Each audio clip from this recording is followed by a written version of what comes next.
Сәлеметсіздер ме балалар? Бүгінгі сабағыма қош келдіңіздер. Бүгін қазақ әдебиеті 6 сынып.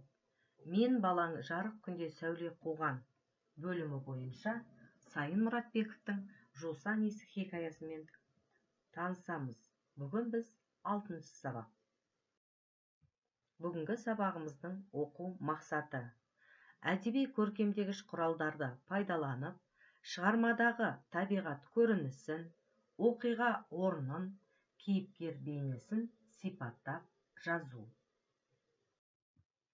Бүгінгі сабағымыздың бағалау критерийлері: әдеби көркемдегіш құралдарды пайдаланады, шығармадағы табиғат көрінісін, оқиға орнын анықтайды, кейіпкер бейнесін сипаттап жазады. Ал балалар, енді тапсырмаға көшейік. Бүгінгі сабағымыздың тапсырмасы: сіздерге үзінді беріледі. Сол үзіндіден табиғат көрінісіне қатысты көркемдегіш құралдарды тауып, кестеге толтырасыздар. Ең алдымен мәтінді мұқият тыңдаңыздар. Біздің ауыл Ешкөлмес деген кішкене қоңыр таудың дәл етегінде еді. Ұзыннан ұзақ бір көше боп жоғарыдан төмен қарай созылып жататын.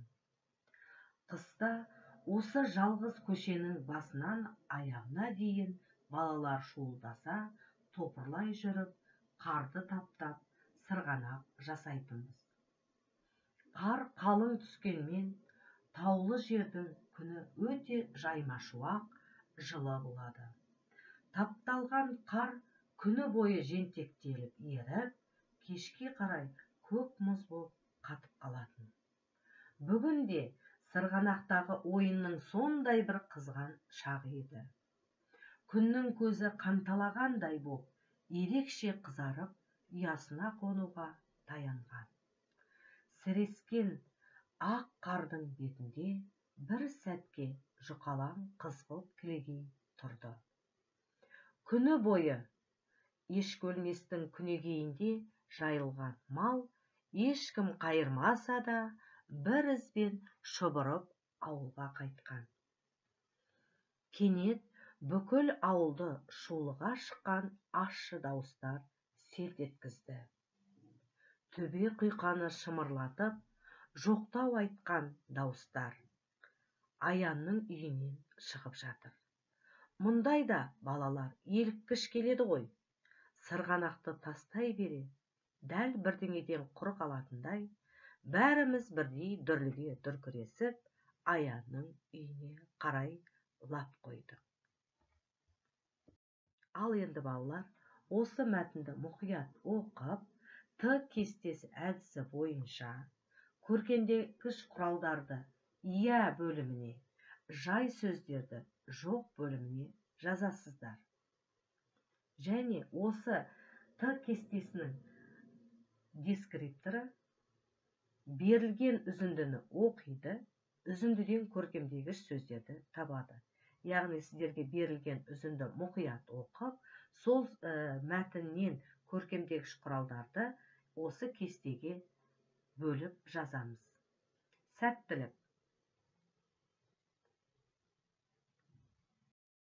Ал балалар, енді өзімізді тексереміз.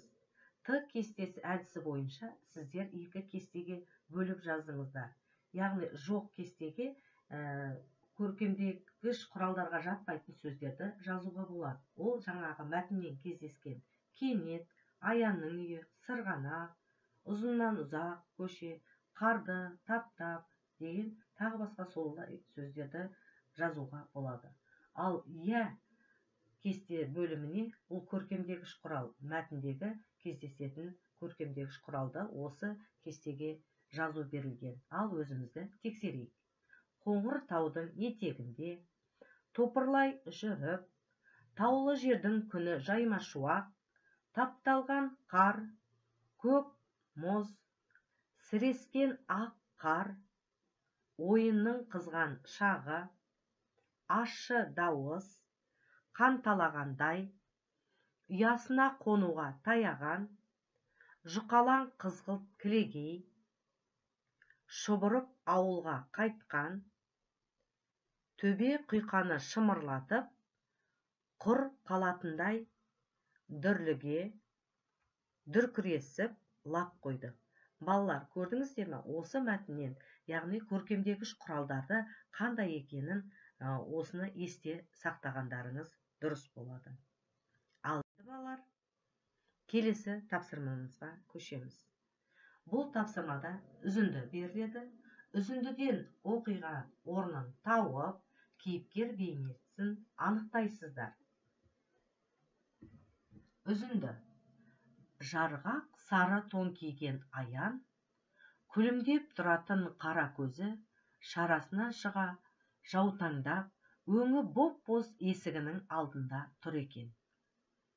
Үйінде көрші қолаң әйелдер бір-бірімен шуылдаса көрісіп, азан-қазан боп жатқанмен, ол көзіне жас алмапты. Біз өзара сөйлескеніміз болмаса, оған үн қатқамыз жоқ. Аян да бізді үнсіз қарсы алды. Сүйреткен шанамызға, конькиімізге көз салды. Тоңғаннан ба, танауын жиі-жиі тартып, дір-дір етеді. Күн ұясына еніп бара жатыр.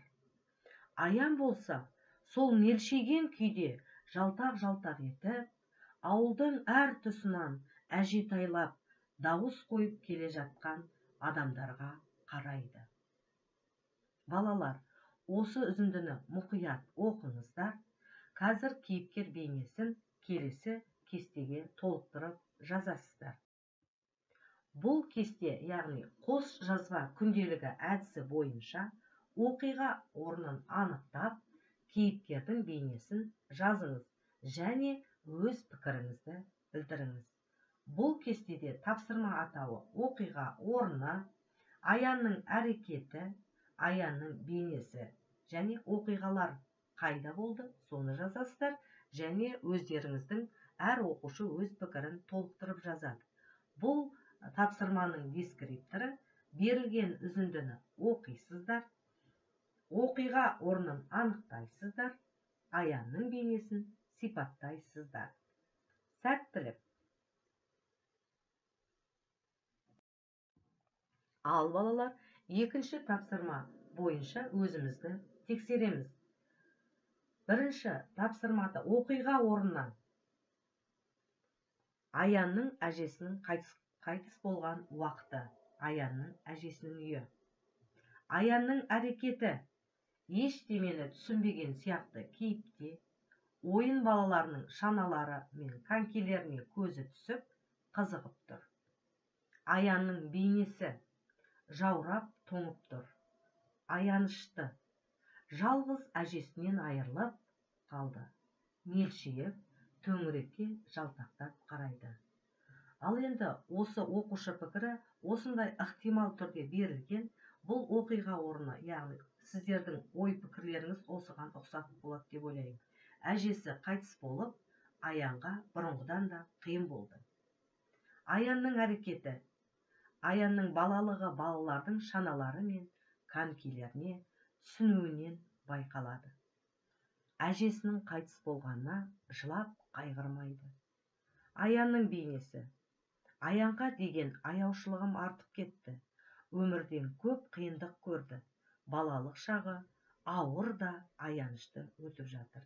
Міне балалар, біз бүгін Аянның өмірі қандай екен, өз ойларыңызбен оқиған орнын, Аянның әрекетін, Аянның бейнесін талдау арқылы Аянның өмірі қандай екенін ұқтыңыздар деп ойлаймын. Ал енді балалар, бүгінгі оқу тапсырмасы. Сіздерге осы сілтеме арқылы Аян туралы видеоны көресіздер. Сол видеоны көріп, Аянға өз аттарыңыздан хат жазасыздар. Бүгінгі Жусан иісі хикаясы бойынша 6-шы сабағымыз аяқталды. Сау саламатта болыңыздар.